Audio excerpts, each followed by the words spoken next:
చాలా ఫేస్ చేశాను లైఫ్‌లో. ఈ పొలిటికల్‌గా లాస్ట్ గవర్నమెంట్‌లో ఉన్న స్పోర్ట్స్ మినిస్టర్‌కి గట్టిగా వార్నింగ్ ఇవ్వడం. లాస్ట్ గవర్నమెంట్‌లో ఉన్న స్పోర్ట్స్ మినిస్టర్‌కి గట్టిగా వార్నింగ్ ఇవ్వడం. ఏం వార్నింగ్ ఇచ్చారు మీరు ఇంతకి? 2 మినిట్స్‌లో నీ బాడీలో ఏ పార్ట్ పని చేయకుండా చేస్తాను. సో, నేను ఇంటర్నేషనల్ అథ్లీట్‌ని. నాకు ఇంటర్నేషనల్ మెడల్ వస్తే కంగ్రాచ్యులేషన్స్ చెప్పాలి. ప్రౌడ్ ఆఫ్ యూ అనాలి. క్యూట్‌గున్నావు మీట్ అయితావా అనొద్దు.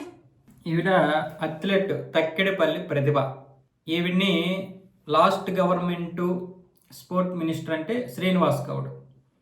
శ్రీనివాస్ గౌడ్ ఏమొచ్చేసి క్యూట్గా ఉన్నావు మీట్ అవుతావా అని చెప్పాడు.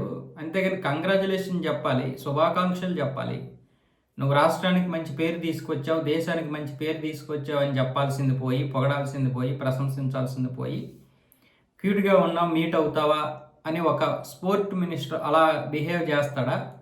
ఆ విధంగా అనేసరికి నీ పార్ట్లో ఏది పని చేయకుండా చేస్తాను అని వార్నింగ్ ఇచ్చానని చెప్పి ఇప్పుడు ఈ తక్కెడపల్లి ప్రతిభ ఒక ఇంటర్వ్యూలో మాట్లాడడం జరిగింది. అది ఇప్పుడు బాగా వైరల్ అవుతుంది.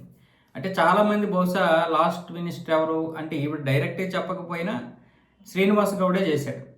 అంటే బీసీల్లో ఉన్నటువంటి ఆయన మనకు బీసీలకి పెద్దగా ఏం జరగట్లేదు, న్యాయం జరగట్లేదు, సరైనటువంటి అవకాశాలు రావడం లేదు బీసీలకి, అంటే నీలాంటి వాళ్ళు ఉండబట్టే కదరా నాయన ఈ విధంగా జరుగుతుందని కూడా కొంతమంది ఇప్పుడు అతన్ని ప్రశ్నిస్తున్నారు నెటిజన్లు.